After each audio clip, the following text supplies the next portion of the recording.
What's going on, everybody? Welcome to another Inside the Horseshoe podcast. I am your host, Matt, and alongside with me are two wonderful gentlemen. We're going to start off with the guy right next to me. It's Jonathan Peck. Jonathan, how are you doing today? Doing good, doing good. And basically, I'm sort of riding in the high. I'm riding in the high right now, and would be take care of my to beat the Carolina Panthers along with it. So sort of our own little homecoming along with it. Awesome. There we go. And All right. then we're also going to introduce. He's right under us. It is Alec Miller. Alec, how you doing? I'll pull up the names real quick. That way we can see the name you chose for Yes, today. yes, absolutely. Yeah. I think this is the first week where all our teams won this week because Texans made the Titans look like a horrible team. Thank God. Yeah. And I'm riding a high too. I'm gonna enjoy it while it lasts because it's not gonna last. But yeah, I'm ready to talk some football. A lot of crazy stuff going on. I want to talk about your guy JT and get to that. Yes, sir. And then, Al Foxy, he wants to say thank you to the Houston Texans for getting the win.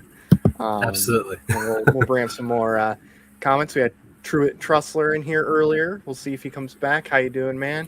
Of course, Al Fox says, everybody, what's up? Colts win, still making my week go great. Yes, sir. And then he says, Bears need to redo the whole offensive line, and they need to not start every young quarterback, and they need to build slow. True, true, true. We'll get into the whole Matt Nagy stuff in a little bit, but we're going to be talking about a lot of things today. We'll be talking about Jonathan Taylor, of course, his Monster Day. We're going to be talking about all the flex games, just get our thoughts on all that stuff. Talk about Matt Nagy potentially being fired after Thanksgiving. That's going to be a nice little way to send off your coach potentially. And then we'll give our predictions for this upcoming week with the Thanksgiving games, and then, of course, all the games on Sunday and Monday.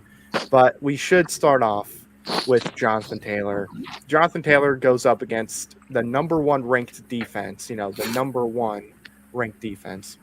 Gets 5 touchdowns total, 4 rushing, 1 receiving touchdown, has 185 yards rushing, has over 200 yards of scrimmage. And I just want to go around the table real quick. When you guys saw what Jonathan Taylor did, obviously we know he's a really good running back, one of the better running backs in the NFL. We knew that last year, but just to see what he did against Buffalo, who's rated as such a great defense, what was going through your guys' minds when you saw Jonathan Taylor have the monster game that he had? I was just like surprised, man. This Bills defense has been. This Bills team has been like looking like gradually worse and worse. But I thought that the defense has kind of been the star. Even like I said, they're still number one in defense in the league, even though they had 3 really bad losses, and like some really bad losses recently. Yeah. So I thought that they were at least like just be a low scoring game. But no, man, like.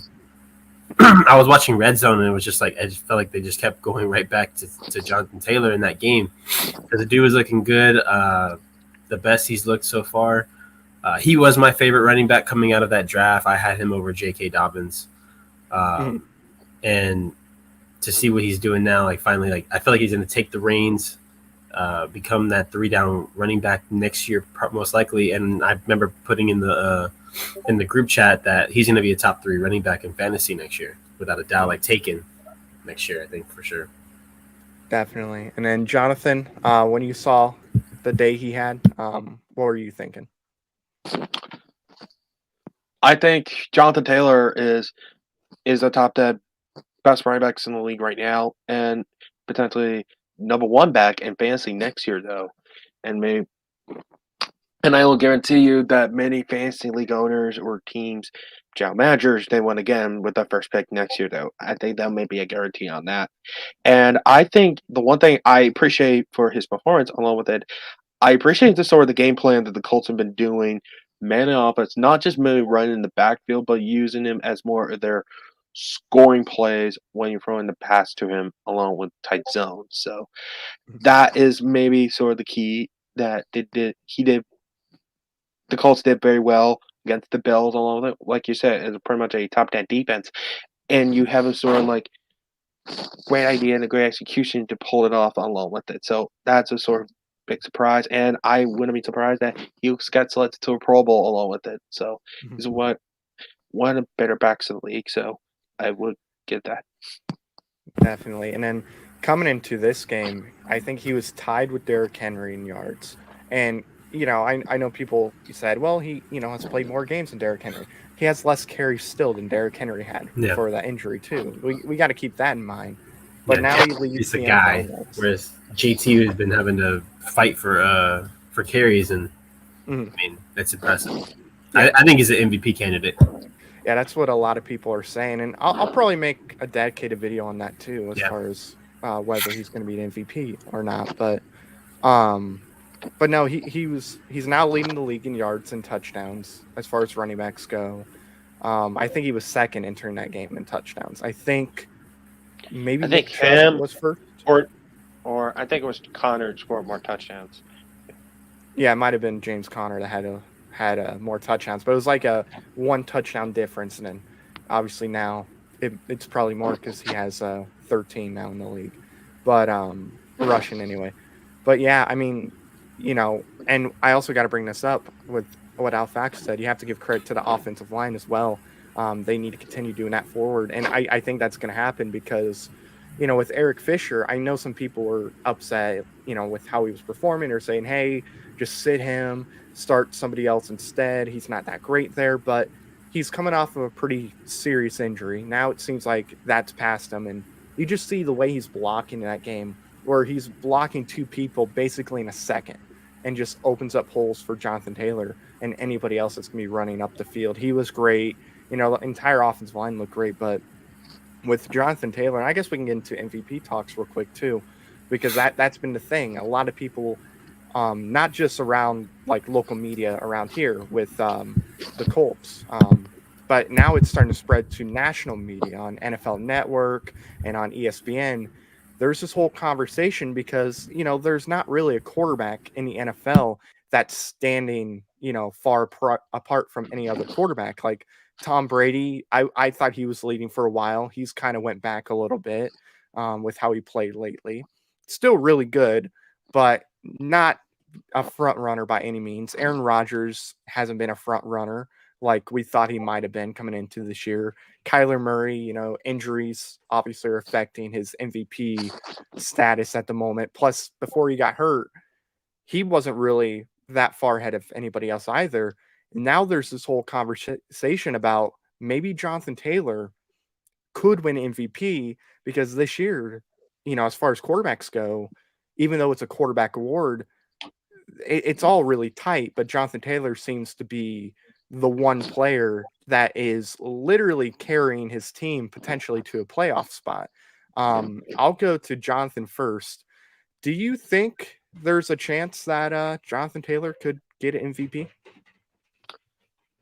The last time they get a running back to MVP was Adrian Pearson back in 2012, and this is with that MVP though he was kind of coming off of like a torn ACL year before it. So, and also another thing, like if he gets MVP, it might get well deserved along with it, and I'll be well for it. But also at the same time, I felt like the other half of it is like sort of a makeup award because last year Derrick Henry went over 200 yards and he didn't get an MVP, and Rodgers did. So it felt like this year Jonathan Taylor will get the most yards of the year so far. I think it was all said and done.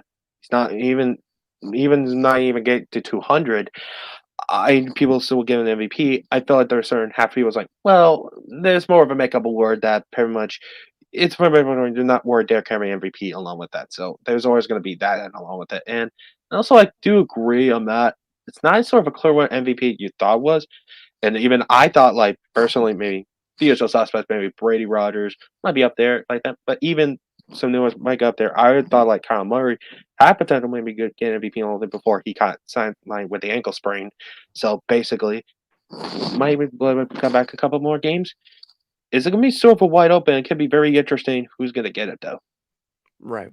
And then Alec, do you think there's any merit? I know you talked about it just a second ago, but do you think there is a chance that he gets MVP? Yeah, I think there is because, like I said, there's not a clear cut MVP right now. And then you look at what JT's doing, 1,100 yards. He's got 13 touchdowns. James Conner's right behind him with 12, but he has no near the yards that he has. So I think it's clear cut because I don't know, just Another leading in passing is Patrick Mahomes, but like they're not playing great. He's leading in interceptions. Aaron Rodgers, yes, he has his team to like the one seed right now, but he's also not playing like that great. He's pretty low on the yards list. I think that this would be as clear a year as any for the NFL to like say like, you know what, like make a statement and say let's just not just give it to the best quarterback because there's not a clear cut. I thought Derrick Henry should have gotten it last year, you know, breaking 2,000 yards, and none of the quarterbacks really standing out, but they decided to give it to Aaron Rodgers, and that's when I was like, okay, I'm kind of done with the MVP award because it's basically just the best quarterback award. So I really do hope that Jonathan Taylor can continue the success that he's having. Y'all get into the playoffs, and even like, you know, if possibly Tennessee goes on like has like a really bad stretch, you know, trying to take advantage of that. It's possible. It's not most likely, but it's still possible. and also another player I want to give a shout out. I almost forgot about him. Might get MVP talks. It's for arguably might get to a Pro Bowl and kind of led in league of yards receiving. Cooper Kupp. yeah, Yeah, Cooper Cup's really good.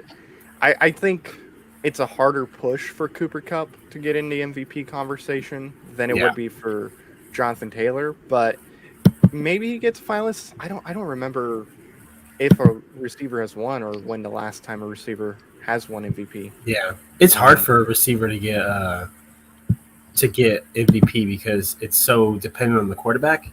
So like normally, like, you know, the quarterback that's throwing the receiver the ball is getting the exact same amount of is getting him more yards. So they'll point to the quarterback more often times than not. The Heisman still does receivers sometimes, but it's like that's pretty rare too. So Right. yeah, it's hard to give a receiver the award. Why running back's easier to give is because those are his carries, those are his touchdowns, his yards. The quarterback doesn't benefit from those yards, so that helps the running back. But I just feel like the NFL is just like they're so stuck in their ways of just giving it to the best quarterback. It's weird. Right. Well, I did just look. The last receiver that has won MVP, there's been only one who has done it. It's Don Hudson. The last time he won MVP was in 1942. He won it in 1941 and 1942. So it was prior to the whole, I guess, combination with the AFL and the NFL.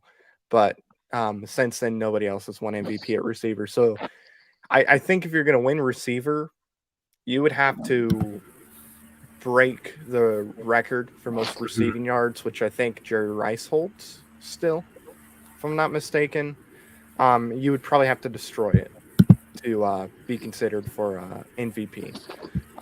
But I will say with Jonathan Taylor, it's obviously going to be difficult because he's not a quarterback. And I think the difference between Derrick Henry and Jonathan Taylor this year is Aaron Rodgers did have more of a gap between him and some of the other quarterbacks.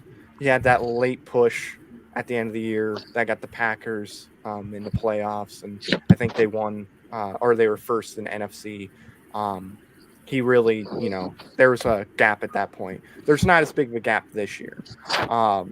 So I think that makes it more realistic for Jonathan Taylor. Plus, like I said, with Jonathan Taylor, if the Colts are going to make the playoffs, they're going to make it with him running as well as he is. Because I think Carson Wentz, you know, he'll do what he needs to do. But I mean, we've seen Jonathan Taylor, when he runs for over 100 yards, the Colts are undefeated. This is going back to last year too. So it's very important to get him involved more. So I would give him the edge over like a Carson Wentz. And then, you know, let's say he goes down. It's going to be tough for them to make the playoffs. But I mean, what he's doing right now when he gets the ball, because hasn't carried it nearly as much as what he probably should have at this point. He's still dominating. I mean, there's a chance if he continues to do what he's doing over the last 6 games, he might break 2,000 yards this year. Yeah, like he's on track to potentially do that because he would have to have, I think, over 100, like slightly over 100 yards per game, because he's at, I think, where's he at right now? I think he's at 1,100, so a little more than 100 for sure. But if he continues to do what he's doing right now and he gets over 2,000 with how close it is between the other quarterbacks, I think there's a chance he could win MVP. And I'll go through some of the comments real quick. Al Fox says, I'm thinking Carson should get the MVP push if we get to the playoffs. He played great running out of the sack last week. He's playing back to MVP Carson Wentz. He's been playing very good, for sure. Outside of the Titans game, I mean, he's top 10 in yards and touchdowns. But, outside of the Titans game, he's been very good in every single game. And I know yards this past weekend would make it look like he's been okay, but they were running the ball a lot in that game. He did what he needed to do. When he needed to make a big play, he made a big play. And he did the same thing last week with Jacksonville, who, honestly, the Jags, those last 2 weeks, their defense was playing really good. They held, Josh Allen to, 6 points? Josh Allen, the Vikings, 6 points in the offense. They were playing really good too, but still in that game, 3rd down, late, needing to score, he throws a big pass to Michael Pittman, while he's getting hit. I mean, Carson Wentz has played really, really good, and honestly, he's playing much better than I think anybody thought he was going to coming into this year, because it's his first year. You thought there'd be some growing pains, but really, it was everybody else at first that wasn't playing that great, while he was doing what he needed to do to put him in a position to win. So, I mean, Carson's still top 10 in yards, touchdowns. He's tied, or he has the fewest amount of interceptions thrown. He's been very good this year, but I wouldn't put him in MVP conversations this year. I think potential comeback player of the year, but it's going to be tough for him to get that award with Dak Prescott, even though Dak Prescott hasn't looked as good these last couple weeks. Or even Joe Burrow. And Joe Burrow. Yeah, that was the other. It was between him and Dak. But now I guess you could throw Carson in there as the third, potential guy that could get that award. So I think he has more of a chance to win that award than he does, say, the MVP award. I think if anybody's going to win MVP on the Colts, it's going to be Jonathan Taylor. I mean, you got to have statement games like this to, be considered MVP. And the Bills had a top 3 rushing defense entering that week, and Jonathan Taylor just destroyed them. So I think, he should at least be considered.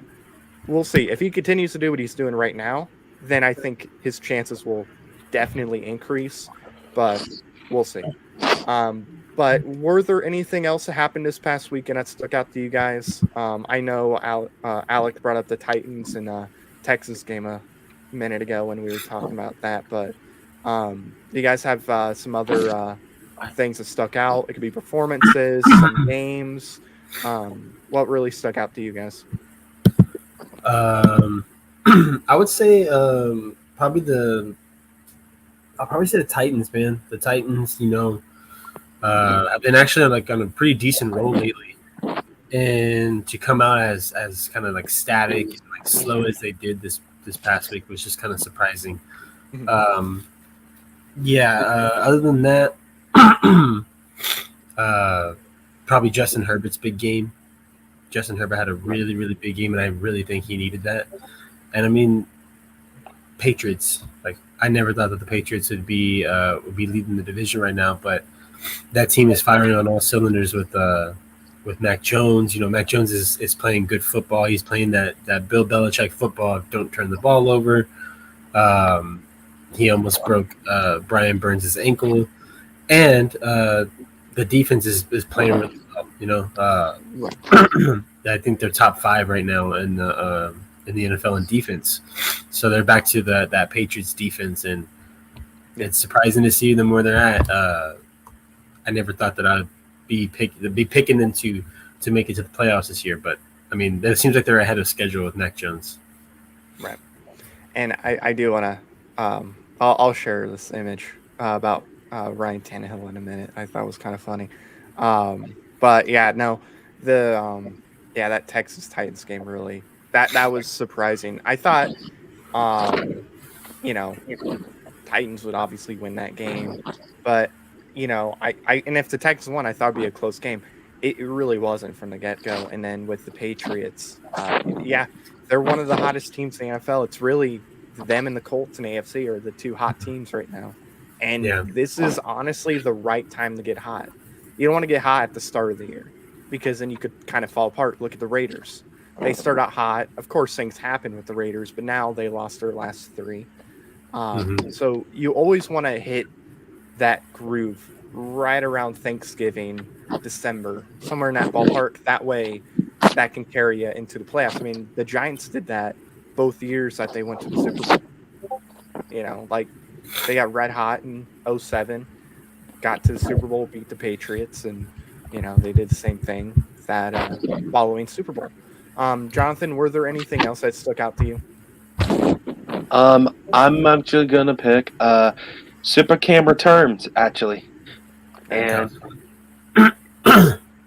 Super Cam returns, and sort of like the ironic Superman returns had some moments, kind of flame out, and not technically like Cam's play though, and basically I was referring to the Panthers team itself. So basically, and sort of reunion itself.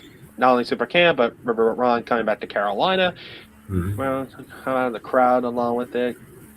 And I will say this, though.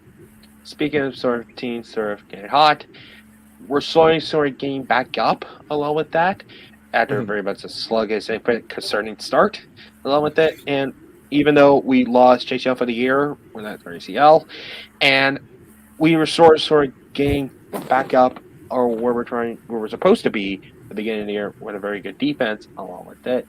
We did fix some issues on right here. Just don't put Landon Collins on the side because he's horrible at coverage. And basically we did fix some kinks along with it. It took a while to get there, so I think they did an excellent job with that. They fixed some of the ranks and stopped very good on 4-for-1 by Cameron Crowe. Stopped Christian McCaffrey on the 4-for-1 along with that. And basically our offense actually did a very good job, and basically Taylor Heinicke basically controlled majority of the game, even got more yards than Cam Newton ever did in that game, basically, speaking of former Carolina Panther, and played it very well, very efficient run game along with it, and the team did very well. So, very intrigued just with Super Cam returns, and also, I'm actually going to pick, even though the game didn't, I'm actually going to pick two teams from this game along with it. Mine is the Cardinals-Seahawks game, and I want to focus on them, both of them, just for a moment. First, I want to get to the Cardinals. Currently, they're 9-3, actually. 9-2, actually. 9-2, and not only that, they're going to a bye. They're going to a bye. We're pretty much all putting the problem in their hands, honestly, because they just beat the Seahawks without arguably your number one QB, your number one receiver, and your number one running back along with it, and they still beat Seattle along with that. And I think that's a very great coaching job by Cliff Kingsbury along with it, and basically beat Seattle with Colt McCoy as your quarterback. And that's fascinating to watch. And I think coaching here should maybe keep an eye on Cliff Kingsbury. He did a way great job that a lot of people are sort of getting the credit for along with it. And basically, now with that bye week coming up, they have more time to get the players come back after that bye week and basically start out where they left off before they got hurt along with it. So Cardinals is sort of like the black sheep of the NFL right now. Even though they got the number one seed, they were slowing to get back up. Once everyone gets fully healthy up, they're going to take care of this division, might hold on to that first round bye. And also, the bad side of that game is going to Seattle 3-7, which is not good. All of it. Even thought Russ was coming back, even after that game is over. There's some Seahawks fans that might call it the Pete Carroll's head. And not only that, but I think there's some people want to blow up Seattle entirely, basically. And it's just not only the last couple of games along with it, there have been some concerns the last couple of years. Basically, they did do well with mainly their first round picks, and even the players along with their draft. It's not the same Seahawks team. Besides Russ, Bobby Wagner, and DK Metcalf, there's not even everyone in that team. This really is not even that good or even interesting. Even the defense has been legit horrible this year. The only player on that defense that's been a little bit solid was Jamal Adams. But even with Jamal Adams, like he's not performing like the top ranked safety they traded like 2 first-round picks for along with it. So, and this is potentially, I don't want to make any jinxes, but do you think it might be when I see Pete Carroll's last ride of Seattle after the season's over? Because go look in their division right now. All their division rivals are young, up-and-coming coaches with McVay with the Rams, Kingsbury in Arizona, Shanahan basically with San Francisco. I think the organization needs to take a hard look on it and basically need what to do after the season. You don't have your first-round pick that belongs to the Jets, and they need to really check this really evaluation thing going around with Seattle along with it. So that would be my take. That's what I'm putting my take on there for the week, though, and I want to know you guys' thoughts on that.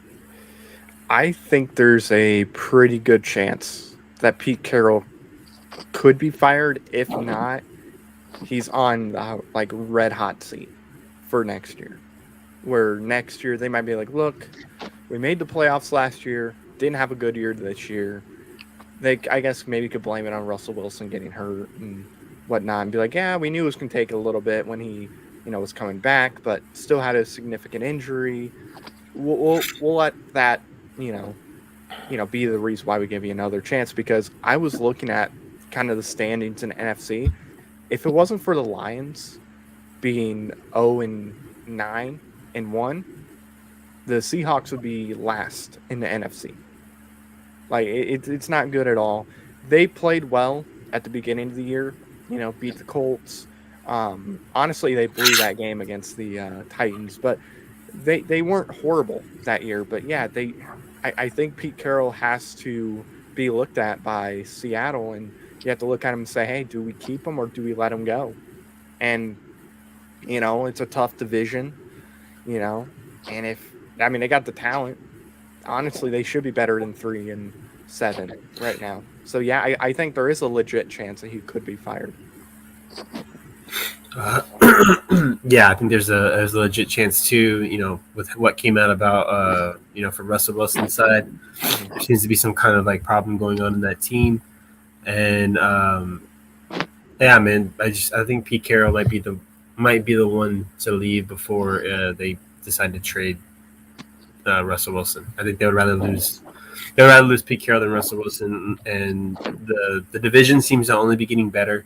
Kyler still is he's still got lots to learn, and he's only getting better.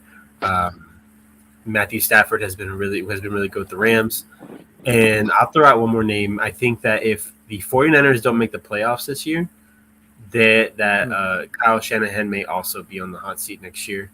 Potentially, because I think that they're extremely disappointed with how this has gone. Even though they did make it to a Super Bowl, you could argue that they lost because of some really bad coaching on Kyle Shanahan's part. And ever since then, they haven't even sniffed the playoffs. So it's like they had this constant decline.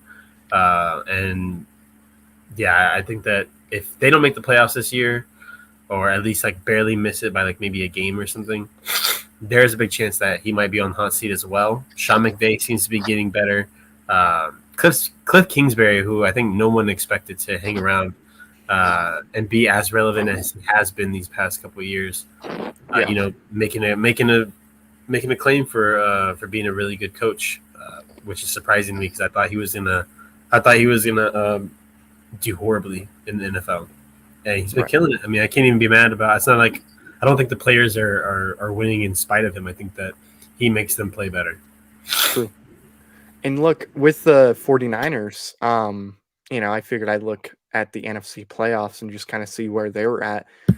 They're currently tied for 6th right now. They're 8 right now, but the Vikings are at 6, and then the Saints are 7th. And with the Saints not having Jameis Winston, and with Minnesota, kind of being a hit or miss team, they could sneak into the playoffs still, but they need to watch out. They got a couple teams behind them that could jump ahead of them. Philadelphia is Yeah. right there at 5-6. And then Carolina is also 5-6. And with Cam Newton coming back and him clearly being the best quarterback on that roster, maybe Carolina comes in and they go on a run and they end up getting into the playoffs. And then Washington, yeah, they're 4-6. They had their bye week already. All those other teams haven't had the bye week yet. Washington's still in play for that spot. And honestly, Dallas, they're only up by 3 games right now, too. So if Dallas loses this week or Thursday to the Raiders, and we'll get into that in a little bit and give our thoughts on that game. And if the Cowboys start kind of falling apart, they could be in the mix for that final wild card spot too. So, I mean, the AFC, it's really close right now. There's teams that are in the playoffs right now by like half a game. There's, it's super close between like the top 10, 11, I should say. No, sorry, the top 12. It's still all 12 of the teams in the top 12 could still make the playoffs in the AFC. So, like, it's not just the AFC that's crazy. The NFC is also, for those final spots, are pretty tight too. Because, once you get to number 5, with LA, at that point, it's like, okay, the odds are LA's going to make the playoffs. Cowboys are probably going to make the playoffs. It's going to be close. But, yeah, it definitely should be interesting. But now I figured we get into the flex games, just kind of give our thoughts on that real quick. They announced today that there are 4 games that are going to be flexed. There is the Saturday games for the 18th, and then the Sunday games, I believe, for the the week prior. It'd be on the 5th. We'll talk about those first, and we'll get to the Saturday games. So on Sunday Night Football in Week 13, the NFL is flexing the Chiefs and Broncos. They were initially the 4:25 game, I believe. Now they're the Sunday Night Football game, and that's big for playoff reasons too. And then on the game that was initially the Sunday night game, but is now 4:25, is the Seahawks and 49ers. Another pretty big game. So was this, those two teams swapping as far as those two matchups?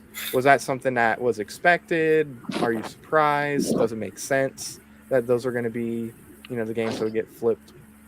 Yeah, I didn't expect it, but I'm also not surprised because I think that on paper, everyone was excited for the 49ers this year, and the Seahawks both are underperforming. The 49ers are a little bit better, but it's still kind of underperforming. It just doesn't seem like an interesting game. To me, Seattle has not been fun to watch at all this year. No. I think every Seattle and 49ers game I've watched, I've been kind of bored, whether it be because they're winning too much or they're losing by a lot, but they're just not exciting to watch to me.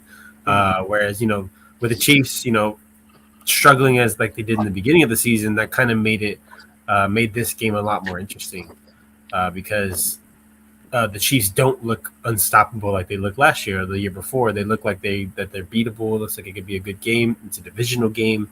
So I think it's not, like I said, I'm not surprised, but I wasn't expecting it. But it's a nice little surprise. Yeah, and then Al Foxy, real quick, said the Seahawks have not been themselves this year at all, which is true. That's definitely true.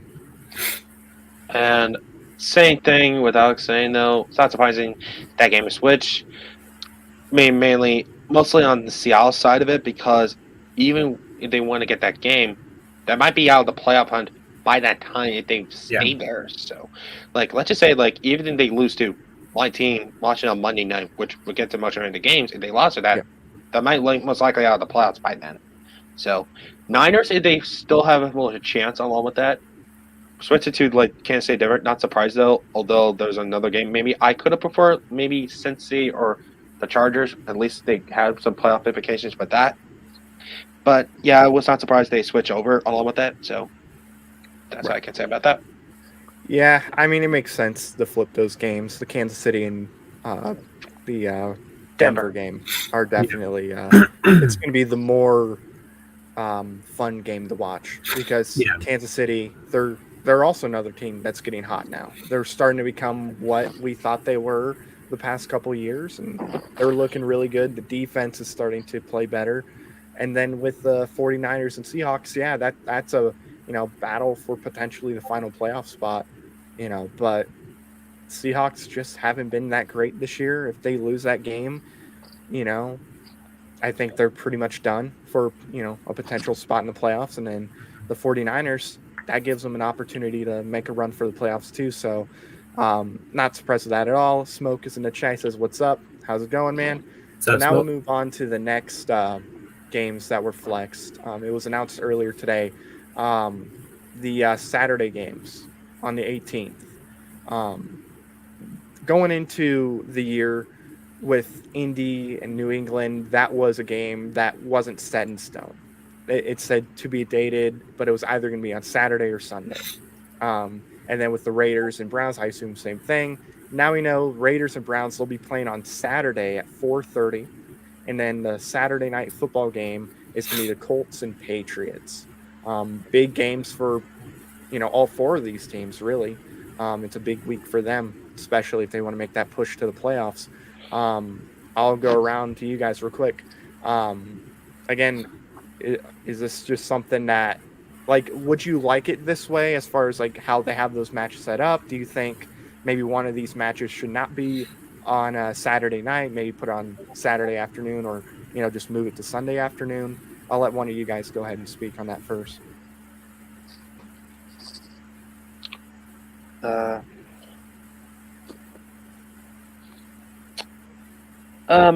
As far as the games move to Saturday, some of them not surprising they move. Similar we talk about the flexing, there might be some playoff implications along with it. Same thing maybe for the Raiders and Browns. And speaking of a team that, not to say disappoint, but maybe some of it's really bad luck, is maybe the Browns, basically.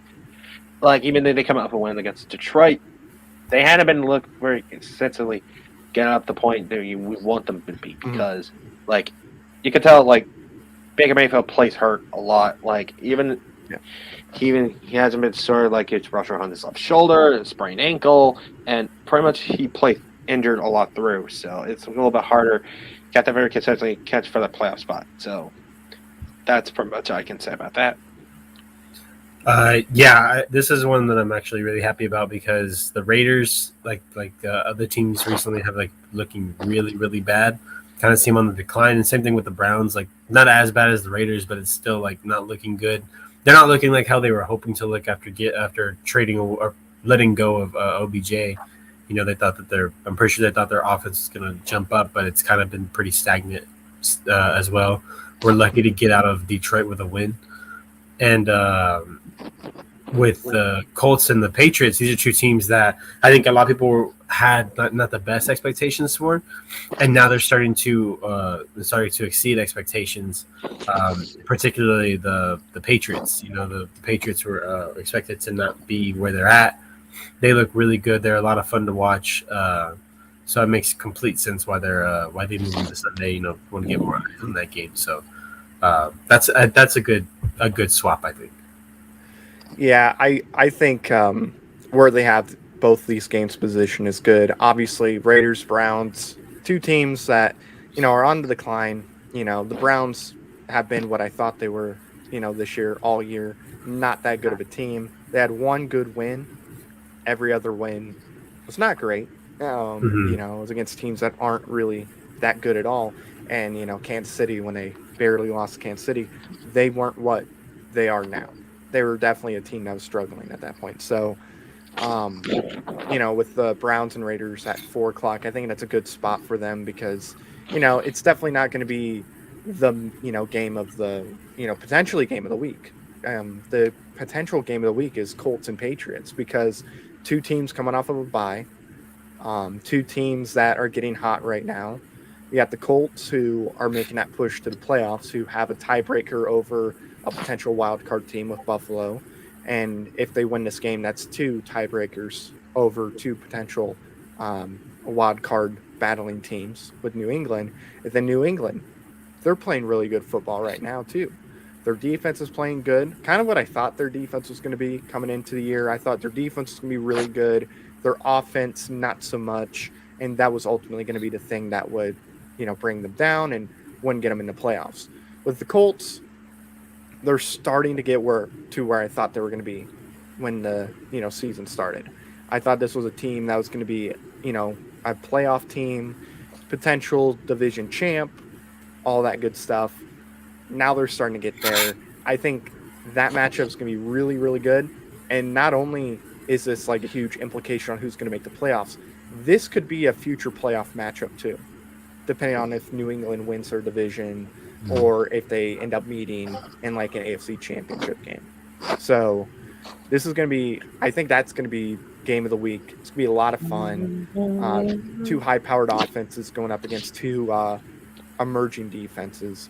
And then Al Foxy says, thank God the Colts get the late night spot. We need to show the world the Colts are great and we can beat down the Bucs.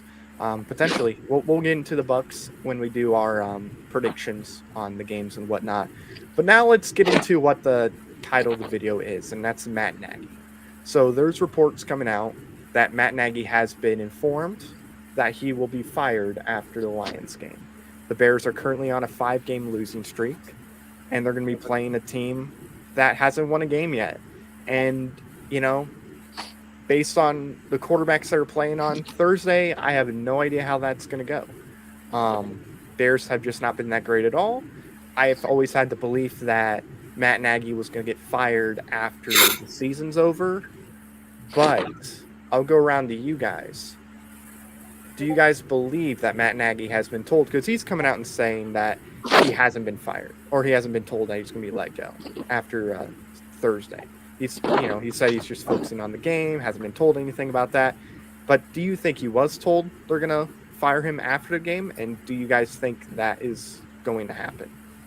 I wouldn't be surprised if he was. It's a little too late to be firing head coaches, I think. You kind of want to do that in the first month of the season. So I kind of understand them keeping it, but I'm not going to say it 100% because I feel like if they don't start Justin Fields the rest of the year, maybe I'll believe it because I think they want to keep Justin Fields healthy. But but if they don't sit Justin Fields for the rest of the year, then I'll probably think that okay, maybe they are letting him just they're not telling, or they haven't told him, or they haven't informed him yet. But because there are a few games like that Pittsburgh Steelers game that should have been a Bears win. The Bears team played good enough to win that game. The ref completely took it away from them. I always forget his name, that ref's name, but I think he took that game from the Bears. So like they don't always look horrible, but the best they look is always with Justin Fields. Not once have they looked really good with Andy Dalton at quarterback. Mm-hmm. So like that kind of like puts into me that Justin Fields has kind of earned the starting job at this point, and makes me want to see him more because that drive to take the lead over the Steelers in that game. I remember looking at that drive and I was like, that's a NFL quarterback game. That's a possible game-winning drive, and that was the best I'd seen him. So it sucks because I really like Justin Fields and I want them to succeed, but I also think that I don't think Matt Nagy is the guy. So if they let him go, I think that would be the best thing for Justin Fields' season. I mean, for his career. I think me and you agreed that this was probably going to be his last season, Matt Nagy. So this doesn't surprise me at all. But I'm not sure if they told him now. It'd be hard to kind of keep that under wraps. Like keep that to yourself. If like your job told you that you're fired after this year, it'd be hard to sit in front of the media every week and not be kind of like upset and noticeably upset and mad. Right. We'll go to you, John. Yeah, I wouldn't be surprised. When they somehow lost to the Lions the day after, he might get fired along with it. We've seen remember, ironically, last year we've seen Matt Patricia and Pat Quinn got fired last season after their Thanksgiving Day loss. So basically, it's not new. And I found a little interesting fun fact of the Bears firing coaches. Over the 101 history of their franchise, they had never fired a head coach in the middle of the season before. True. They never had done that. Even their there is some of the most terrible coaches. Let them set out the rest of the year along with it. Yeah. And another thing I want to bring this up, and it's just, and I bet both of you have seen the videos along with it. Like, not only the Bears game against the Ravens, basically set fire Nagy, but even the Bulls game, they cheered him up, even though he was not even there. Yeah, And I was also, watching it. yeah, even the third one is basically I heard that his Nagy's son's football game. I heard he was there for his son, and I heard like the fire Nagy chants along with it. Yeah. Chicago is pretty brutal. Yeah. And when you say people are not forgiving, and basically would not be surprised he would be let go. And I think it might be sort of the best thing for Justin Fields to get sort of a coach that basically help his most restrain his full potential along with it. The main example I use, like, even though Fields, I still think Justin Fields will be a great quarterback. The comparison I will use to is not to say he will be this quarterback though, but the one that considers some situation, considering his rookie year and the next coach they got. Like, remember like 2016 that Goff played horribly as a rookie back in 2016 when he had Jeff Fisher as your coach. He was 0-8 basically when he got started, and people arguing, people fire, people get bust along with it. They fired Jeff Fisher along with it. The Rams hired Sean McVay and basically fix out what he worked best on and fix it, sort of retooled everything, become sort of. People thought the Rams we got a quarterback out of Goff though at that time though, basically even got to a Super Bowl along with it. I'm not saying like Goff's. I'm not saying Justin Fields' career would be like Jared Goff necessarily, not at all. But I said like if you need to get sort of like the right coach on there to help the sort of Justin Fields to think the player Bears wanted to be, I think it might be the best option for him. You need to get the sort of the right coach to help him show this full potential, and also if you're going to fire like Matt Nagy, you got to fire Pace along with it. So basically, as much as they want to have more of the problems than him, half of the majority of the problems are around with Brian Pace along with it. So basically, if they can get rid of him, they had to get rid of Pace along with it. You had to sort of start a brand new reset along with it. You need to basically get to Bears fans along, get to make sure to cheer to what they cheer for along with it. Because right now, you don't have Khalil Mack for the rest of the year. Half your defensive style feels a little bit more even without him. You still need something to see to cheer about. And we kind of, I bet someone around here, it's like they need to basically do something to get the fans to have some hope and optimism again along with it. So that would be my advice to do it. I would say about the Ryan Pace situation, I think Ryan Pace will have one more year than Nagy does because I think Ryan Pace bought himself some time after he traded up to get Justin Fields. To me, that was a job-saving move that he made. If he didn't make that move, then he would be on the chopping block with Matt Nagy. But because he made that move, I think he's got one more year at least.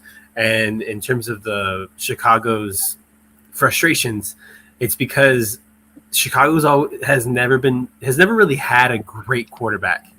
They've never had that guy. Like when you name a team, like when you name the Chicago Bears, you don't bring up any quarterbacks that they've ever had. Even when they went to the Super Bowl against the Colts, they went with Rex Grossman, and they went because of that defense. Whereas now they have a quarterback that people can see becoming a great quarterback. So to see them struggling like they are and losing really like games that they should be winning, that only adds to the frustration. Saying like we got to get someone to get this guy to where he could be. In terms like when talking about Justin Fields, so their frustration is understood because us Houston fans had the same frustration after we drafted Deshaun Watson because we had never had a great quarterback. Finally had one, but we had this coach that was basically holding them back. Obviously, I don't feel the same way about Deshaun Watson anymore, but that's what it is. Right. Yeah. Even go back and plus. Even they went to Super Bowl 20 with Jim McMahon, basically, a half-blind quarterback along with it. Yeah, true.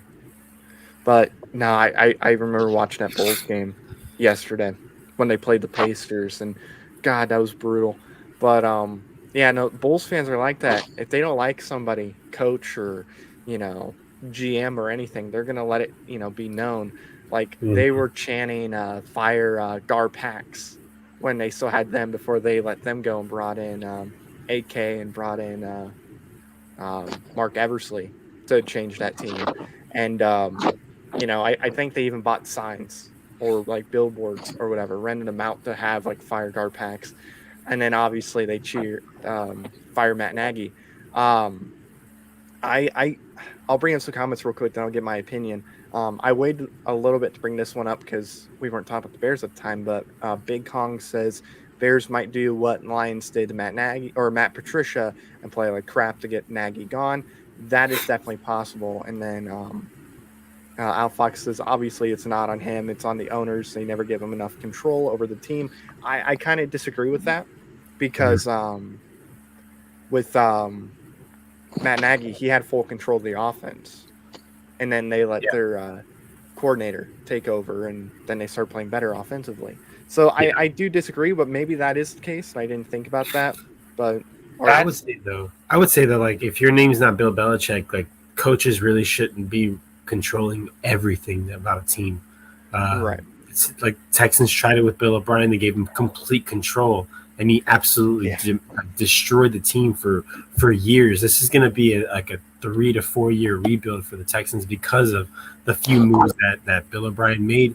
So even though a coach may not have complete control over his team, that is not always. If you give him control, it doesn't always guarantee success. Like more times than not, it's not going to work. If your name is not Bill Belichick, it's not going to work. So I wouldn't use that.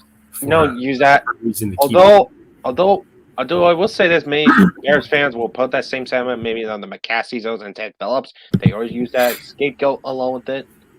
And basically, I wouldn't blame them on that, thinking that notion, though. Basically, coaches control, though, it's a 50-50 proposition. Regardless, though, it depends who the coach is or basically what type of situation they are. It's more 50-50, in my opinion. True. But, anyway, to kind of get back to that real quick, I'll bring up some more comments and then we'll get into it. And then Al Foxy also said, honestly, they would have started Andy Dalton last week. They possibly would have won. I don't necessarily agree with that. No. They looked worse whenever when Andy Dalton was in there. And the play to try and to at least give your team a chance to win the game on a Hail Mary, he ran directly into a sack. You should not be getting sacked on a Hail Mary. They're rushing 3. They're really not trying that hard, and you have all the time in the world. No, he walked right into a sack. No, he wouldn't have won that game. It probably wouldn't have been that close if he started the entire game. Right, but I don't think that would have been the case. Honestly, he had that drive where he threw that big touchdown that gave him the lead. That was really good by Andy Dalton, but really, I just don't think Andy Dalton is the guy for them right now. I don't think he's proven that he can be the guy. I think he was more that stopgap while they let Justin Fields get ready for the NFL. And then JT Miller's in here. He says, "Sup, how you doing, man?" They asked what happened to Jacob Eason. I believe he's the backup on Seattle. I haven't heard anything about it. He's either a backup or he's on the practice squad. And then he said he kind of thought he would be the next Tom Brady. I mean, I don't know, maybe. Maybe he works in Seattle more, or maybe he ends up going to another team and ends up becoming, a franchise guy. But yeah, he's still. I think he's either on the practice squad because Russell Wilson's back, or he's now the backup to Russell Wilson. I looked up earlier; they didn't cut him this past week. They did cut what's his name? I just saw it a second ago. Jake Luton. That's who they cut. They didn't end up cutting him, and then he did end up throwing the Rams game away. That is true. But also, quick question before we move on to the other games. I always forgot to put more mention about the Bears situation, though.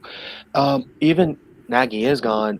Who do you think in Chicago might be the best fit right now if he's letting go?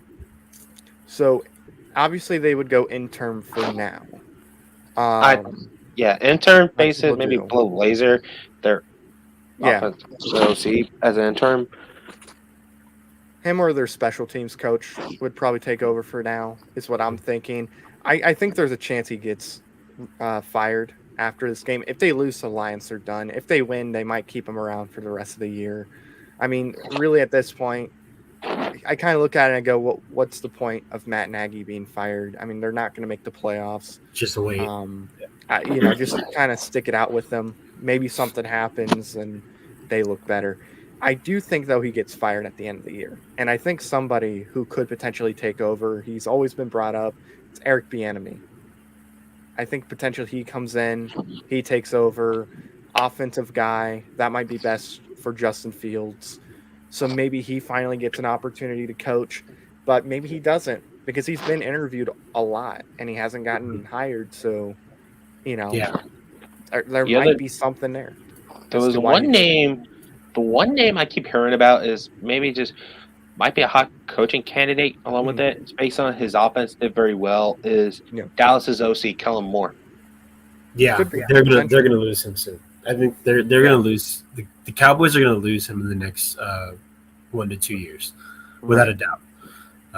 Another name I'll put out: Joe Brady from Carolina. Awesome. I think he's another guy who is going to be highly recruited by a lot of teams. My thing about Bieniemy, I feel like if teams believed in him, he would already have a job. He would already have a head coaching job. He interviews every year and never gets anything. I always thought maybe they're just teams are just screwing up. Now it's time to start thinking maybe the team sees something that we don't see. Right. I think Joe Brady's one thing about it is we mentioned earlier about Kansas City struggles. Do you think some of them might be the issue half his play calls half the time though, when the offense feel a little stagnant for Kansas City? That's the reason got pitched back some of the side of it. It's possible, but my biggest thing was I think Patrick Mahomes was just kind of he's doing what he always does, right? Throw these crazy passes, not learning, not knowing, or not thinking hey, I should just throw this away and keep the team alive for another drive. He's always trying those crazy passes, and for a few weeks in a row, they just were landing in the other team's hands. I always knew that those plays weren't going to last forever. He was going to have to evolve, and I think that he's kind of stayed where he's at. I don't think he's improved his game, and that because of that, the other teams were catching up. So I think he's going to have to go into the offseason and really work on that game and work on just throwing the ball away, not trying to win the game on every single throw. That's something he's going to have to learn if he's going to keep winning in this league. Granted, his down, his low, Patrick Mahomes is most quarterbacks in this league's high. So it's not they're not in trouble really badly, but he is going to have to get those interceptions under control. Definitely. I do agree with that. I know you'll probably see his name be brought up because he's always brought up anytime they do well, which has been the past 5 years. People will probably bring up somebody from college, it's Brian Kelly. That's not going to happen. I don't really see any coaches from college this year going. I don't think probably a name you'll hear a lot is the coach. Was it Kirby for Georgia? Kirby that's Smart. Probably that's probably a name you're going to hear a lot too. But potentially, you don't see a lot of college coaches making the jump that quickly. Yeah. I think he's not gonna make the jump. I don't think so. Lincoln Riley's never gonna make the jump. No. He just wants to stay. Plus, they're not playing as well. Yeah. So. I don't think this might be a year where a college coach doesn't come up. Yeah, and there really isn't anybody. There's no head coaches I think that should move up from college. There was one guy back in Iowa State named Matt Campbell along with it. That was the one thing I heard from last year though. Right. Rumors flowing around, and that's pretty much it. Yeah. Right. And maybe, but I don't know. Congrats to IU for winning. I had that on in the background. So congrats on getting the W, undefeated still. Now they actually can play some good competition. But yeah, I don't think anybody from college is going to move up. I don't think Campbell's going to move up. Brian Kelly's getting mentioned for college jobs, and he used to be brought up for head coaching jobs too in the NFL. They win 10 or more games a year. I don't see that happening. JT Miller, he says Jim Harbaugh from Michigan. That would be the one. That would be the one. I mean, they're having a really good year this year. He's getting paid a He lot, has too. coaching experience in the NFL. And also former He Bears did well. quarterback. Former Bears quarterback. Fun fact. Yeah. Oh yeah, true. So maybe he gets hired in, but I don't know, he's man. like That the money at only Michigan's one. a lot. That's a lot of money that he's getting in Michigan right now. True. I think like the thing is like he will. I felt like if he willing going back to the NFL, if he beats Ohio State. Yeah, he's got to beat Ohio State to do it. If he doesn't beat Ohio State, he's staying in college. But if he goes in there and they beat Ohio State and end up getting in the playoffs, because he still has to beat Wisconsin too. If they beat Ohio State, that's odds are who they'll be playing in the Big Ten championship. I don't know if that's going to happen. Wisconsin's defense is so much better now than it was back then, and their offense is scoring more than they did when they played Michigan. So that's not even a guarantee. So if Michigan finishes out undefeated, gets in the playoffs, I think Jim Harbaugh is somebody that you could, potentially bring up, but that's because he does have experience in the NFL. But I don't really see anybody from college though. So that kind of gives you a hint on who I think is going to win in Michigan versus Ohio State. But with that being said, though, we're going to move on to the Week 12 schedule, give our predictions on that, and I'll bring this up real quick. Jonathan Taylor is elite, absolutely, and I'll also bring up that picture. This is Ryan Tannehill slowly what he became during the Texans game. Yep. He slowly became back to his old Miami self. Yes, he did. That's how he became. But What was it, 3 interceptions? I think 4. Or is it 4? I think he had 4. So he was bad. Yeah, it was really bad. There was a point. I thought we were going to lose on that last drive. But Desmond King, former Titan, with 2 interceptions. It was a beautiful day. I'm actually going to have to head out before the picks. Sorry, guys. Okay. But I appreciate having me. And all right, I'll see you guys next time. All right, we'll see you next time. Yeah. All right, and now we'll get into our Week 12 predictions, give our picks on who we think is going to win. We're going to start off with the Thanksgiving games, obviously. And the first one we're going to talk about is the Chicago Bears and the Detroit Lions. I'll go to you first, Jonathan. Who do you think wins that game? Battle of Andy Dalton versus Tim Boyle. Oh, what a great matchup. Yay. It will be hilarious again if they tied again. Yeah. That will be hilarious. Basically, everyone loses, but at the same time, everybody wins. So basically, everyone got what they want. The Lions will make sure we'll get the first overall pick. True. And also, I really want to get the Lions their first win. Maybe the ultimate Thanksgiving gift. Mm-hmm. All they do. How about this? I'll say the Bears, but inside I'll get the Lions. Okay. I'm gonna go Bears. I even with Andy Dalton, I think the Bears win. The only reason why I did not go with the Lions is because Tim Boyle is not playing, or Tim Boyle is playing.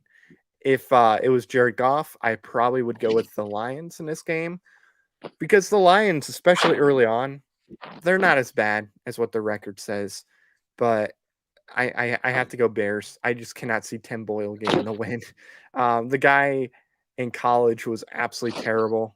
They had 12 touchdowns and 26 interceptions. College or NFL, he's had no touchdowns and 2 interceptions. So I got to go Bears.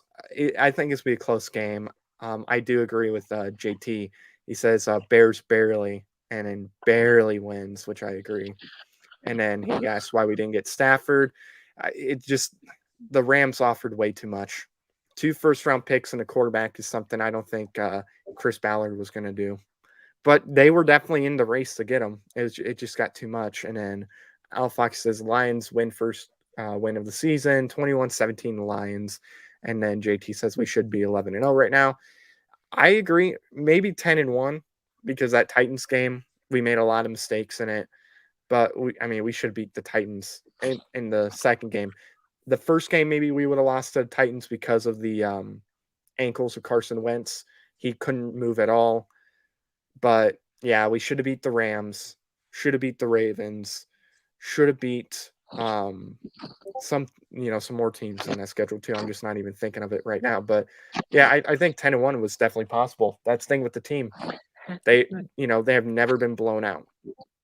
They're always, close and always are within range to win a game. So they should be much better than what they are right now. But we're going to move on to our next game. It is the Las Vegas Raiders traveling to Dallas to take on the Cowboys, two teams that are struggling. I'm going to go with the Cowboys in this game. It hurts because I don't like the Cowboys at all. I love seeing their fans suffer because their fans are always saying we're going to win a Super Bowl. And for 25 years, it hasn't worked. But I got to go with the Cowboys here. The Raiders, their defense is not good. Their offense is struggling. Derek Carr, he's doing what he can do, but it's clearly not working on the Raiders. Honestly, I would like him to be on a different team. I think him on like a Cleveland or on Seattle, I think that would be a much better situation for him, assuming Russell Wilson doesn't come back after this year to Seattle. So I'm going to go with the Cowboys. Jonathan, how do you see this one going? Pays me to do this because I'm a fan of their division rival. I'm going with Dallas, and I think they get the very. Using the same. I bet they're using the same way they beat Atlanta, beat them scoring very hardly. The last they came out with the Bears and lost. Next week they came out strong, so I bet we might do the same thing against the Raiders. So I'll pick them with the Cowboys. Okay. Then JT says the Seahawks and Rams game made him upset. Yeah. I would, especially the Rams game. I was furious because that was a game that we should have won for sure. And then, we had that pick that essentially ended the game. But yeah, I was furious on that game too. But now we're going to move on to our next game. It is the Buffalo Bills traveling to the Saints. Saints are another team that is struggling. Buffalo, the last couple weeks, has been struggling as well. I'll go to you first, Jonathan. Who do you think wins this one? I'm going to pick. I'm actually going to pick Buffalo to beat the Saints because, let's be real, they had Josh Allen. They still have Savon Diggs along with it.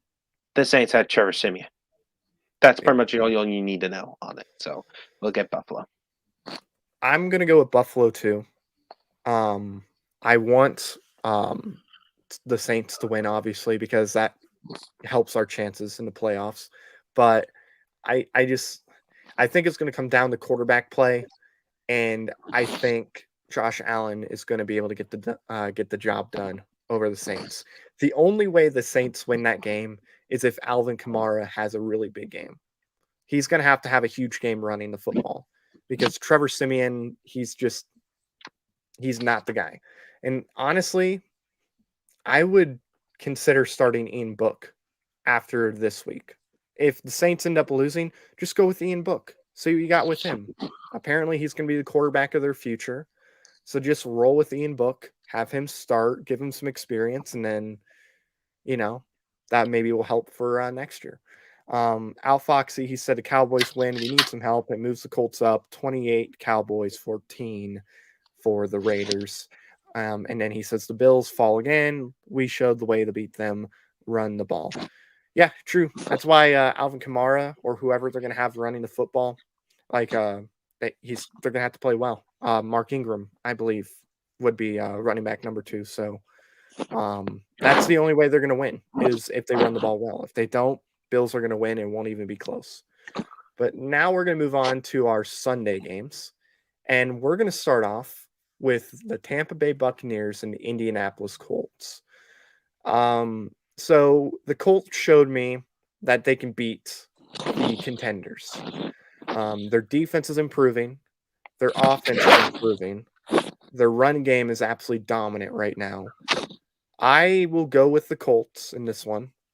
I think what they're going to have to do is they're going to have to effectively throw the football.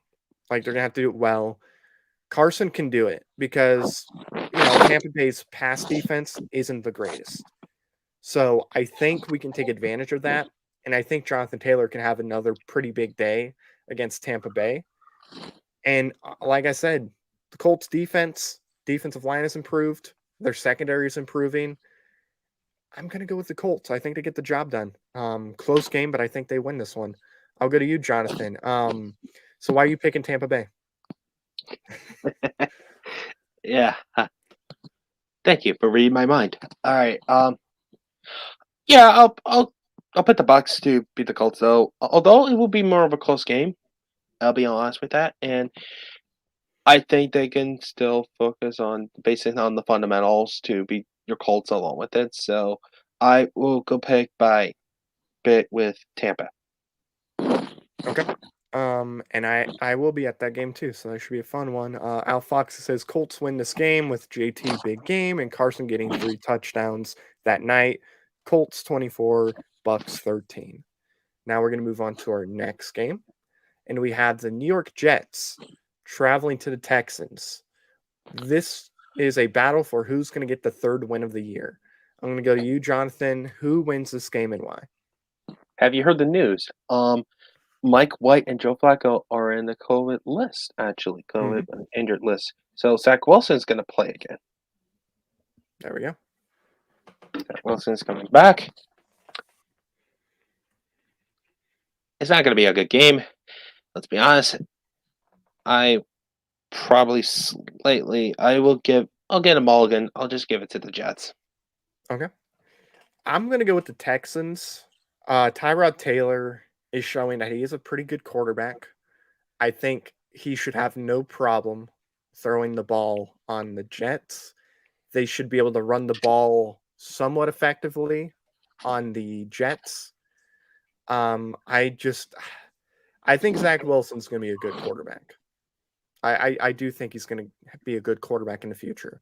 But I don't think this is the year where he's going to go out and have a really good year. I think he'll play fine in this game, but I think it's actually going to be a high-scoring game. I think Houston wins because they got the better quarterback. Give me Houston with a score of, I'll go 28-24. Both defenses aren't that good at all, so that's why I think it's going to be a high-scoring game. But now we're going to move on to our next game. It is a divisional matchup. It is the Philadelphia Eagles going to New York to take on the Giants. Philly has been looking good lately. They're getting better and better. And the Giants are not. I'll go with the Eagles in this game. I don't like a lot of the Eagles fans. There's some Eagles fans I like. There's some good guys there. But there's a lot I don't like at all. So I'm going to go ahead. I'm going to go with the Eagles. They're going to win this game probably in a blowout, in all honesty. New York's defense isn't looking as good lately. Their offense is not doing anything. So give me the Eagles. I'll go to you, Jonathan. Who wins this game and why? Same thing. I will go with the Eagles because I think it's very easily. It's going to be a little bit more of a blowout along with it. And also the Giants' online is pretty terrible. And basically the defense is okay at spurts, but not good overall. So I will give the victory to Philadelphia. Okay. Now we're going to move on to the next game. And the next game is the Carolina Panthers traveling to Miami to take on the Dolphins. I'll go to you first on this one. Who do you got in this game? I think I'll get the W to Carolina and a little bit of the W for Super Cam. So I think they will play very smart well. I think they will just mainly run the football, be more time consuming, and a little more kind of just running the ball, keep it more time constrained. So I would choose Carolina. I'm going to go Carolina too. I think Cam Newton is exactly what they needed. And honestly, I think because what does their schedule look like for the rest of the year? So Carolina, obviously, they play against Miami this weekend. And then as far as future games, as I pull them up real quick, let's pull up their schedule. Full schedule. There we go. Okay, so they play, like I said, Dolphins this week.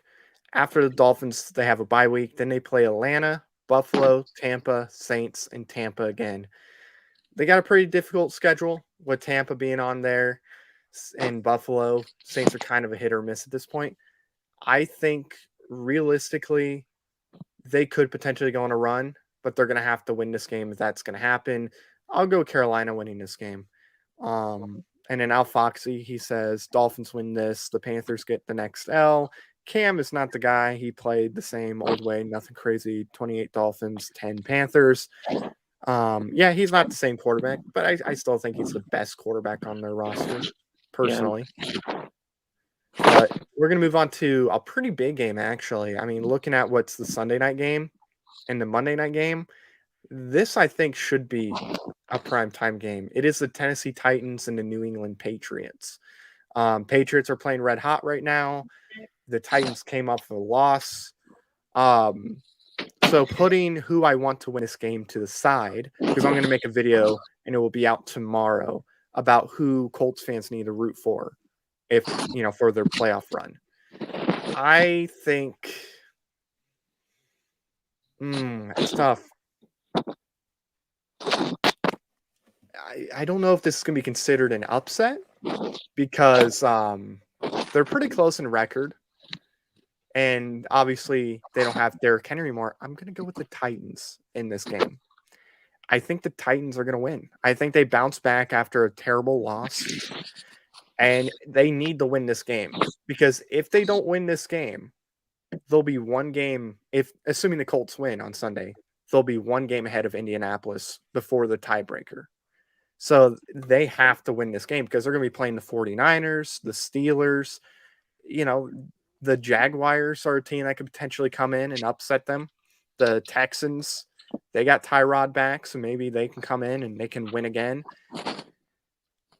They got to win this game. This is a must-win for them. For the Patriots, not quite as much as it is for the Titans.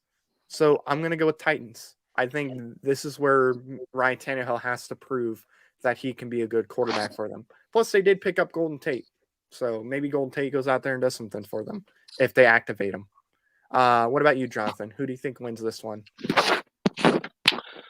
I think, I will go to the Titans, though. I think their defense, they had to basically help their defense to slow down Matt Jones and that offense to get pretty much enough points they needed. And basically, Tannehill had pretty much had to put the game on his shoulders to get the Titans a victory. And Vrabel, we saw in the past, the last time the Titans had played the Patriots, Vrabel understood some Belichick techniques along with it to slow him down, though. So I think they could play handy playing that matchup. So I will pick the Titans. Okay. And then Al Foxy says we need the Pats to win this game, and then after that we beat the Pats. Like I said, I'll make a video. I have my thoughts on that. I'll kind of keep that hidden for now, but either way, whoever loses this game, it helps the Colts either way because if the Patriots lose, they're tied with the Colts. If the Titans lose, they're only up essentially 2 games because of the tiebreaker to the Colts. So, I'll definitely talk about that in an upcoming video. Next matchup we got, it's a potential battle for a wild card spot. It's the Pittsburgh Steelers going to Cincinnati to take on the Bengals. I'll go to you first. Who do you see winning this one and why? We currently, right now, we don't know the sort of stats for TJ Watt, Nick Fitzpatrick, and Joe Hayden. So those might be out for next week again. And also, I'm actually going to pick the Bengals on this one because they had come out of a bye week. They were, not technically out of a bye week, but after they win against the Raiders, I could tell they're a team that basically think we're not going to push around anymore because they beat the series week 3 before at Pittsburgh. Pittsburgh's very hard to play there, even their division rivals. So they're at home. Let's see. I think they have the offense to pull it off, even without I was referring to Pittsburgh. Basically, the Steelers currently don't have T.J. Watt, Joe Hay, and Minka Fitzpatrick on there. We saw the game of the Chargers. If you try to throw them deep in their secondary along with it, I think you could torch them through along with it. So, and since this defense got to step it up if they want to stop Steelers offense, which Ben didn't play mediocre average. Let's be honest with that. But still, they can their throws, and maybe it might something to keep an eye on, get kill, and this need to stop sort of the running game. If you stop the running game for Pittsburgh, I think I have an opportunity you might win the game along with it. So I will get to Cincy. This is actually pretty difficult for me to predict because, with my, just my instincts, I want to go with Cincinnati. But Cincinnati is a team that I am still confused by. I have no idea what type of team they are because they'll go in one week and they'll beat a really good team. And then they'll go in the following week and they'll get beat by the Bears, or they'll barely beat the Jags, or they'll lose to the Jets. Like, I am confused by this team. Like, I have no idea if they're good or bad. It's very difficult to pick a game like this because of that. Pittsburgh, I think, can win this game if they run the ball and if they do it well. Because I don't think you can win with Big Ben alone anymore. I think we're past that. He's at a point now where he needs a really good run game for him to be able to play better than what he has in the past. I'm going to go with Cincinnati as well. It's a close game either way. I think it's going to come down to how good of a game does Najee Harris have. Because if he goes out there and if Najee Harris can have a really good game, I think the Steelers can win this game. But if he plays all right, gets 60, 70 yards, I think Cincinnati wins this game. So it's very difficult to predict this game. I'll go with Cincinnati, though. I'll go with them. I think it's going to be like a 3-point win or something like that. But now we're going to move on to the next game. We got the Atlanta Falcons going to Jacksonville to take on the Jaguars. I think Jacksonville wins this game. I don't think Atlanta is that great. I don't know how they won 4 games at all. Like, I'm so confused by that team. I think Jacksonville is turning a corner where, yeah, they didn't look great against the 49ers. But they're getting better. And their defense is getting better. So if their defense plays pretty well against Atlanta, which I think is definitely possible, they should win this game no problem. So I'm going to go Jacksonville. I'll go to you. Who do you think wins this one?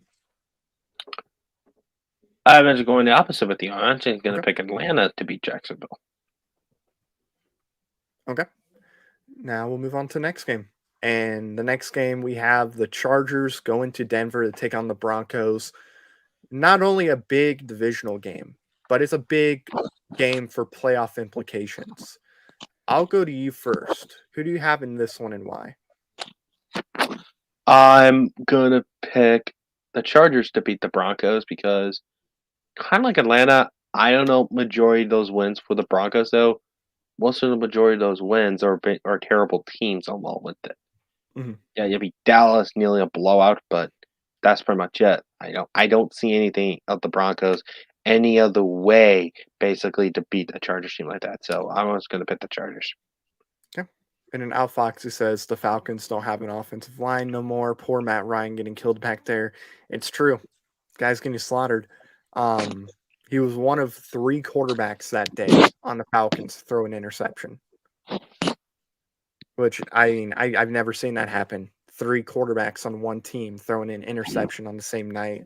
It's absolutely insane. I think the Chargers were the last team to do it. And that was when they had Ryan Leaf. Pretty crazy, but for me, I'm going to go...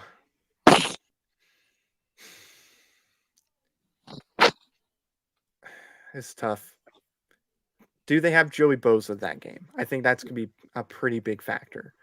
I believe he's on the COVID list, or he was put on it before the last game. So if he's out for sure, that definitely makes an impact.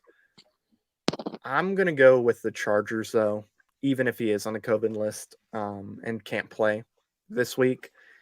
I just think Denver's done. Yeah, they had that blowout win over Dallas, but honestly, I don't even think they're much of a factor at all in the playoffs. So I got to go ahead and go with Denver in that game. I got to go with the Chargers. My bad. Chargers offense is good. You have obviously Austin Eckler, who had a big game as well. I think he also had 4 touchdowns in that game. So I'm going to go with Denver in that game. Or why do I keep saying Denver? I'm going to go with the Chargers in that game. May not be what we want as Colts fans to win. We might need to root for Denver. I'll talk about that tomorrow. But yeah, I got to go Chargers. I think they're the better team. But now we're going to move on to the next game. It is the Los Angeles Rams going to Green Bay to take on the Packers. This could be tough. This could be a close game. I think the Packers get it figured out offensively. I know on the offensive side of things, they struggled to get it put together. I think they're starting to get it back together with Aaron Rodgers being back. I think they're going to go and beat the Rams. Matthew Stafford has not looked as good lately. He's really struggling. The Rams team in general seems to be struggling right now. So I will go with the Packers. I think they are the much better team, and they're going to get the win. How do you see this one going, Jonathan? I'm going opposite. I'm going to pick the Rams because you got back-to-back losses by the Rams. You can tell Sean McVay basically doesn't want to go sort of like take it down very much that easily. So, and I think he will do something maybe more aggressively than he does maybe the last few weeks though. That he didn't have against maybe the Niners or even the King, which maybe or with the Titans before that. So, Right. I think he's motivated right now. I bet he's going to move his players to basically do better, but play more aggressively and more time constrained against the Packers. So I could see might be a close game, but I'll get it to the Rams. Okay.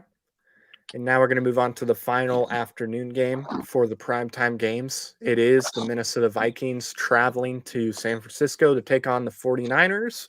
The Vikings at this moment are in the playoffs. I believe they are number 6 currently. So obviously big game. Both are tied record-wise. This will determine who stays in the playoff hunt potentially and who potentially begins to leave the playoff hunt. I'll go to you first. Who do you think wins this game and why? This might be very interesting. I'll get my slight edge to the Vikings, though, to beat the 49ers. Okay.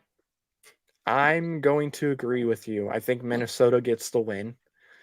I think Minnesota's offense is going to be able to do well against the 49ers defense. Minnesota has Dalvin Cook, Justin Jefferson, Adam Thielen. It's just, can Kirk Cousins continue to play well? Because he's playing pretty well. I don't think he's thrown an interception in quite a while. I think it's been 8 of 9 games where he has no interceptions. Like, he's been playing really, really good football right now. So I will go with the Vikings. Should be a fun game, but I think they get the win at the end of the day. But now we're going to move on to our Sunday night football game. It is the Cleveland Browns and the Baltimore Ravens. Lamar should be playing in this game. He didn't have any COVID. He was just, under the weather. It's a big game for both teams because the Ravens currently are winning their division by, I think, 2.5 games. And, game and a half, I should say. Yeah. The Browns are currently 6-5, and they're looking to get in as well. The Browns, they're struggling. They're not playing that well.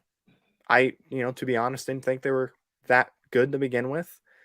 I think the Ravens get the win here. I think that with Lamar Jackson coming back, that should be enough to beat the Browns. I'll go to you.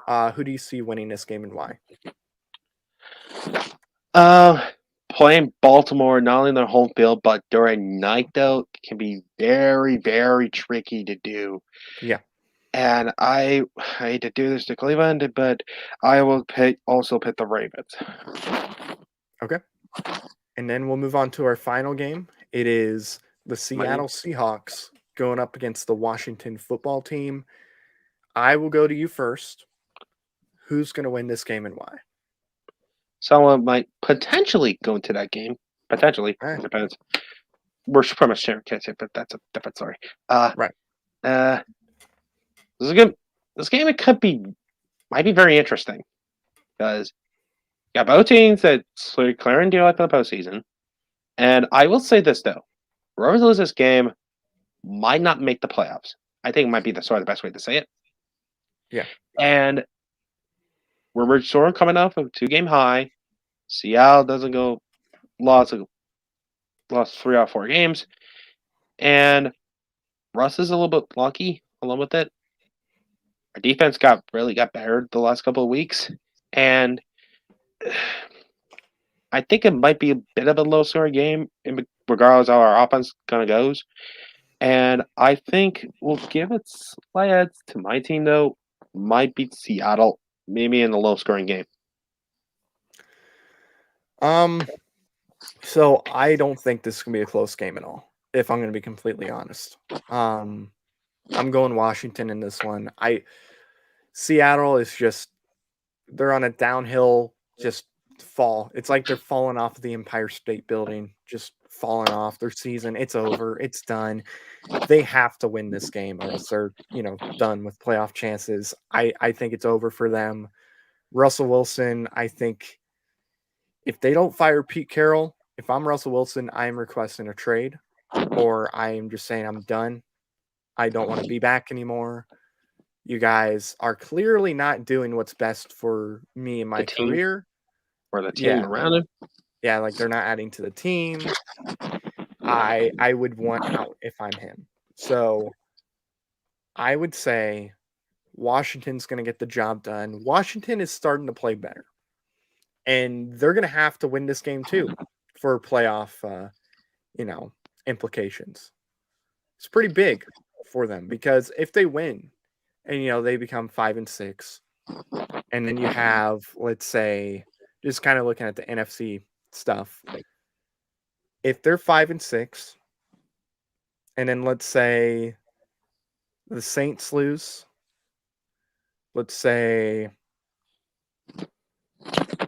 trying to see where the Panthers are right now. So if they lose, Panthers lose, Falcons lose. I said Saints, I believe. Yeah, you already did. And then if the Vikings lose, they're in the playoffs. So big game for them. Obviously, a lot of stuff has to happen. But, yeah, I think Washington wins this game. And, that will put them on a path to get into the playoffs. And potentially, if Dallas is going to continue to struggle, maybe they start going on a path for the division. Yeah. I mean, that's not out yet. Yeah. It's going to take a miracle. Yeah, it's going to take a miracle if Dallas somehow self-destructs or even Philly lost some games. And also, after that, we play like the Raiders next. And even afterwards, we're playing for majority on the NFC East teams the rest of the year. Like, I'm not even joking. Like Dallas, Philly, Dallas again, Philly, then the Giants, our final game. That's going to be our last streak of games. Yeah, because you guys would need the 49ers to lose, the Eagles to lose, the Panthers to lose, and then, like, the Saints. And that would get you into playoffs. Yeah. So it's take a miracle to work. It's going to take a miracle to work. But I mean, it's still possible because let's see, their remaining schedule for the year isn't the worst because you guys have like I said, Seattle, you have the Raiders, Cowboys, Eagles, Giants. Yeah, exactly. If the Cowboys lose a game or two, or honestly, if they lose a game and then you guys sweep them, as long as you win out, which is very possible, that division is yours. So you would just need the Cowboys to lose once, and then you guys would need to win out. And then you would win the division. Because that would result in you guys beating the Eagles both times, obviously giving you the tiebreaker over them. That there wouldn't even need to be a tiebreaker at that point. And then with the Giants, they're not great. So very possible to make the playoffs for Washington. This is a game that they need to win for sure. But there you guys have it. That is the show. Thank you all for tuning in. We have been going for about an hour and a half, which is pretty good. Thank you, Al Foxy, for joining. As always, JT Miller, thank you for joining. Smoke, thank you for joining. Big Kong, thank you for joining. Truett Trussler for joining. Thank you all for joining. Anybody else that was here that didn't comment on the stream. For Jonathan, myself, we're going to head out, and we shall see you guys next time. There it is. Take care. Thank you very much for watching this video. If you like it, make sure you watch one of these other 2 videos.